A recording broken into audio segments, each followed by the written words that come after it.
किसी काम को करने का जुनून आप में तभी आएगा जब आप वो काम करेंगे जिसे करने के लिए आपका दिल कहे, जिसमें आपका मन लगे और जिसे करने से आपको सुकून मिले। अगर आप वह काम नहीं कर रहे हैं जिसे करने के लिए आप इस धरती पर आए हैं, तो आप एक दिन निराश होकर अपने काम से हार मान लेंगे। इसलिए आप वो काम कीजिए जिसे करना आपके जीवन का लक्ष्य है, और उसे बिना किए आपके जीवन का कोई अर्थ नहीं है। यदि आप में किसी को देखकर काम करने का जुनून आता है, तो ये जुनून लंबे समय तक नहीं चलता है, क्योंकि अगर सामने वाला निराश हुआ तो समझो आप भी निराश होने से बच नहीं पाएंगे। इसलिए आप किसी और को देखकर नहीं, खुद को अंदर से समझकर आगे बढ़े। जीत आपको जरूर मिलेगी। अगर आप जीवन में एक बड़ी सफलता हासिल करना चाहते हैं, तो आपको जीवन के उतार चढ़ाव से गुजरना ही होगा, क्योंकि बिना उतार चढ़ाव के सफलता की कोई परिभाषा ही नहीं है। यदि आप संयम रखेंगे तो इससे मिलने वाला फल आपके जीवन में सुख, शांति, समृद्धि लेकर आएगा, क्योंकि आप जानते हैं संयम का फल मीठा होता है और इसे बढ़ने और पकने में एक लंबा समय लगता है। आपके चाहने से ये जल्दी तैयार नहीं होता।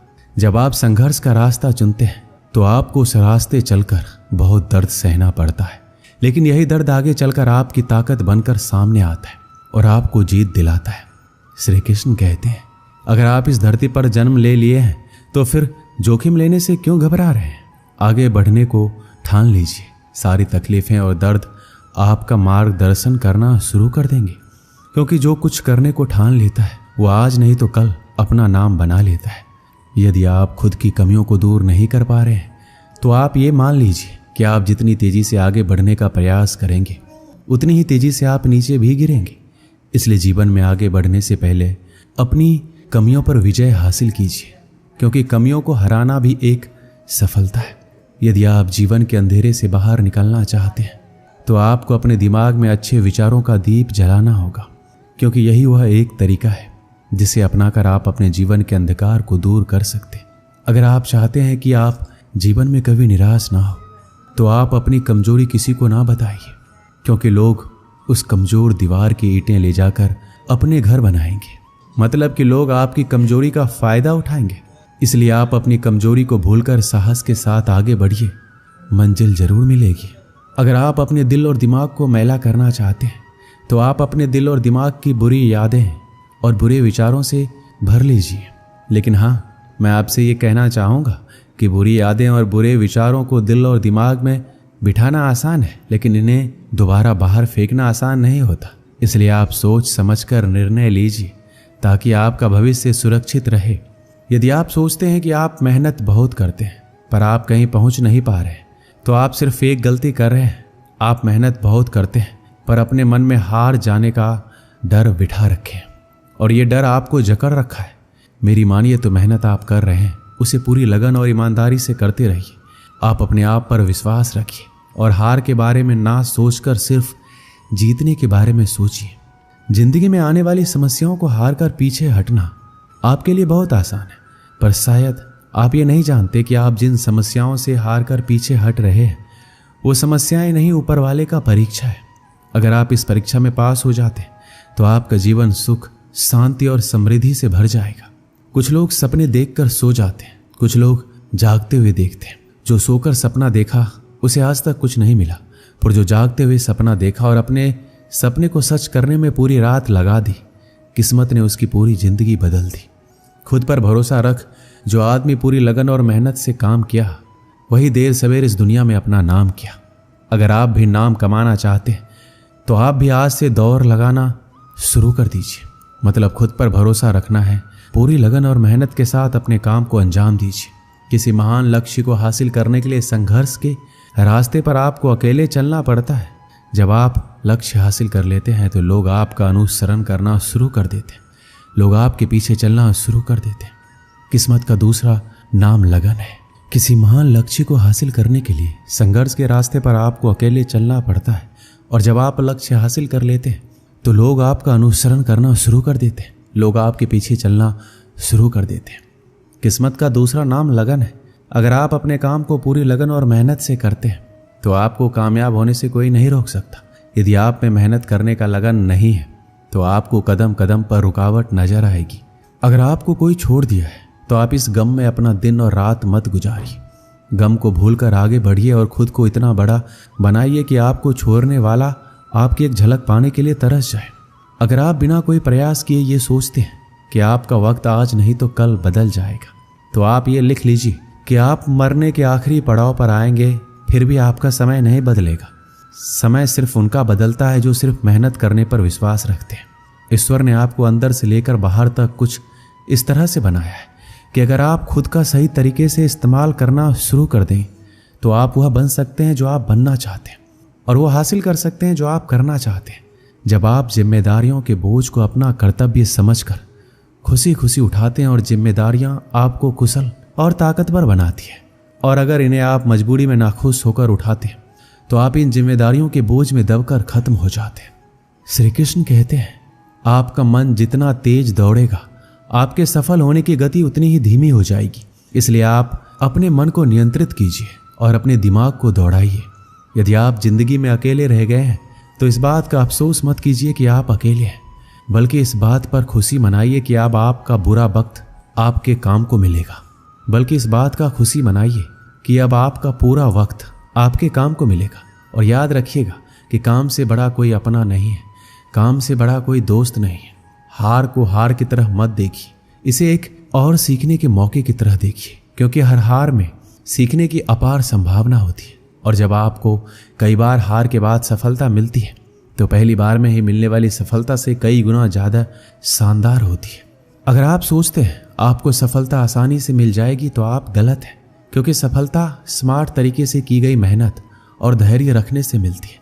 अगर आप इन सब के लिए तैयार हैं तो आप सफल होने के लिए भी तैयार हैं। यदि आप रात दिन सफल होने के लिए जूझ रहे हैं तो आपके रास्ते में आने वाली बड़ी से बड़ी समस्या आपको रोक नहीं पाएगी। अगर कोई आपको रोकेगा तो वो आप खुद होंगे, कोई और नहीं। कब तक आप बैठकर अपनी किस्मत को कोसते रहेंगे? कभी न कभी आपको पूरे जोश के साथ उठना होगा, पूरी लगन और मेहनत के साथ काम करके अपनी किस्मत को बदलना होगा। अगर आपका ध्यान आपके लक्ष्य पर नहीं है तो आप इस बात पर ध्यान दीजिए कि आपका ध्यान किस तरफ है, क्योंकि जिस तरफ आपका पूरा ध्यान होगा वही आपके जीवन में घटित होगा और वही आप हासिल भी करेंगे। मधुबन गांव में सुमन नाम की एक लड़की रहती थी जिसकी उम्र मात्र 12 साल की थी। वह कभी स्कूल नहीं गई, फिर भी वह कुछ ऐसा करने का सपना देखती थी जिससे वह पूरी दुनिया में मशहूर हो जाए। सुमन के गांव वाले हमेशा उसे पगली कहते थे, क्योंकि वह कभी स्कूल नहीं गई, फिर भी वह जिंदगी में कुछ बड़ा करने का सपना देखती थी। गांव वाले सुमन के पिताजी पर इस बात को लेकर दबाव बनाते थे कि सुमन पढ़ी लिखी नहीं है, इसलिए जल्द से जल्द इसकी शादी कर दो, वरना आगे चलकर बहुत मुश्किल होगी। सुमन के पिता गांव वालों की बात से पूरी तरह सहमत थे, पर सुमन सहमत नहीं थी। उसे तो शादी नहीं बल्कि पूरी दुनिया में नाम कमाना था, कुछ ऐसा करना था जिससे उस पर लोगों को बेटी होने पर गर्व हो। सुमन के लिए ये सब कुछ करना आसान नहीं था। गांव वाले इस बात से बेखबर थे कि वाकई सुमन करना क्या चाहती है। वह किसी को इस बारे में नहीं बताई थी कि वह एक अच्छा चित्रकार है। उसे बचपन से चित्र बनाना बहुत अच्छा लगता था। शायद यही वजह थी कि उसका मन पढ़ने में नहीं लगता था और इस वजह से वह कभी स्कूल भी नहीं गई। उसके पिताजी को चित्र बनाना अच्छा नहीं लगता था। उन्होंने कई बार सुमन के बनाए गए चित्र को आग के हवाले कर दिया था, फिर भी सुमन हार नहीं मानी। वह चित्रकारी करती गई और करती गई। जब सुमन नहीं मानी तो उसके पिताजी ने उसे उसके हाल पर छोड़ दिया। एक दिन सुमन अपने कमरे में चित्र बनाने में इतनी खोई हुई थी कि उसके पिताजी उसके पास आकर खड़े हो गए। उसे बिल्कुल एहसास नहीं हुआ। सुमन के पिताजी ने कहा, सुमन तुम नहीं मानोगी, ये बेवकूफ़ी वाला काम तुम्हारे किसी काम का नहीं आने वाला है। सुमन दुखी मन से बोली, पापा आप हमेशा मुझे नीचा क्यों गिराना चाहते हैं? मैं जिंदगी में कुछ करना चाहती हूँ, आप मुझे बार बार क्यों रोकते हैं? उसके पिताजी ने कहा, अगर हमें इस गांव में रहना है तो तुम्हें वही करना होगा जो गांव वाले चाहते हैं। सुमन दृढ़ संकल्प से बोली, कभी नहीं, मैं जो चाहती हूँ वही करूँगी, चाहे जो हो जाए। मुझे हराना किसी के लिए इतना आसान नहीं है। सुमन के पापा ने कहा, तुम ये नहीं चाहती ना कि मैं तुम्हारे सारे सपनों को जलाकर राख दूं?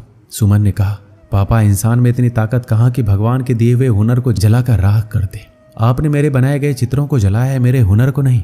गांव वाले ठीक कहते हैं, तुम्हारी लड़की पागल हो गई है। सुमन के पिताजी ने सख्त लहजे में कहा, इसे इलाज की जरूरत है। सुमन बोली, पापा आपको पता होना चाहिए कि दुनिया में जो भी बड़े काम किए हैं पागलों ने ही किए और करते रहेंगे। मैं भी उन्हीं पागलों में से एक हूँ। मुझे लगता है तुम्हें समझाना बेकार है, सुमन के पिताजी ने कहा और तनकते हुए कमरे से बाहर चले गए। सुमन गांव वालों को सफल होकर दिखाना चाहती थी ताकि वो भी अपनी बेटियों को आगे बढ़ने का मौका दे और उनकी बेटियां अपने पैरों पर खड़ी हो सके। एक दिन सुमन के मन में ये विचार आया कि वह गांव में अपने बनाए गए चित्रों की प्रदर्शनी लगाएगी और गांव के 10 गांव में प्रचार प्रसार के लिए जाएगी। वो इस बारे में बात करने के लिए अपने पिताजी के पास गई। शायद उसे इस काम में किसी की मदद की आवश्यकता थी। पापा, मैं आपसे कुछ कहना चाहती हूँ, सुमन ने पिताजी से कहा। शायद आपको अच्छा लगेगा कि नहीं, मैं गांव में बनाए गए चित्रों का प्रदर्शनी लगाने जा रही हूँ। सुमन ने कहा, इस प्रदर्शनी में लोगों को मेरे हुनर के बारे में पता लगेगा। वो हमें कुछ नहीं कहेंगे बल्कि मुझ पर गर्व महसूस करेंगे। सुमन के बहुत समझाने पर उसके पिताजी मान गए और सुमन और उसके पिताजी प्रदर्शनी की तैयारी में जी जान से जुट गए। सुमन के पिताजी अपने खास दोस्तों के साथ पास के 10 गांवों में प्रदर्शनी के प्रचार प्रसार करने के लिए गए और उन्होंने घर घर जाकर प्रचार प्रसार किया। सुमन खुश थी कि उनकी प्रदर्शनी देखने के लिए 10 गांव से लोग आने वाले थे। तैयारी भी अच्छी खासी थी और यही नहीं, 3 दिन चलने वाले इस प्रदर्शनी को देखने आने वाले में काफी खुशी दिख रही थी। प्रदर्शनी के उद्घाटन के लिए शहर से जिला अधिकारी को बुलाया गया था। जिला अधिकारी ने गांव वालों के सामने सुमन को यह कहकर शाबाशी दी कि भगवान करे ऐसी लड़की हर माँ बाप को दे जिससे गांव ही नहीं बल्कि पूरा देश रोशन होता है। सुमन ने गांव के जीवन को बेहतरीन तरीके से कैनवस पर उतार दिया था। सुमन के हर चित्र में पिता का दुलार और माँ का प्यार झलकता था जो सबको मंत्र मुग्ध कर लेती थी। पिता ने अपनी बेटी से कहा, बेटी मैं तुम्हारा दोषी हूँ। सुमन के पिताजी ने अपराध बोध की भावना से कहा, मैंने तुम्हें बहुत परेशान किया, मैंने तुम्हारे बनाए गए चित्रों को जलाया जो मुझे नहीं करना चाहिए था। सुमन ने कहा, पापा अगर आप मेरे साथ प्यार से पेश आते तो शायद आज मैं जहाँ हूँ वहाँ नहीं होती। सुमन ने कहा, पापा आपकी हर बात से मुझे और अधिक प्रयास करने की ताकत मिलती थी।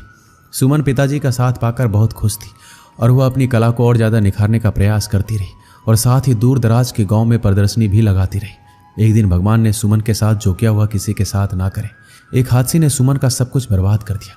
उसके दोनों हाथ चले गए, उसके सारे सपने टूटकर बिखर गए। वह निराश जिंदगी से हारी हुई चुपचाप घर के आंगन में बैठी रहती थी। उसके पिताजी का रो रो कर बुरा हाल था। उनसे अपनी बेटी का दुख नहीं देखा जा रहा था, शायद इसलिए वो उसके सामने बहुत ही कम आते थे। सुमन खुद को समझाने की पूरी कोशिश करती थी।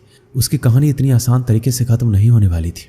अब उसकी लड़ाई ना पापा से है ना गांव वालों से, अब उसकी लड़ाई किस्मत से है। अब जो चाहे हो जाए वह किस्मत को हराकर मानेगी, दुनिया में नाम कमाकर मानेगी।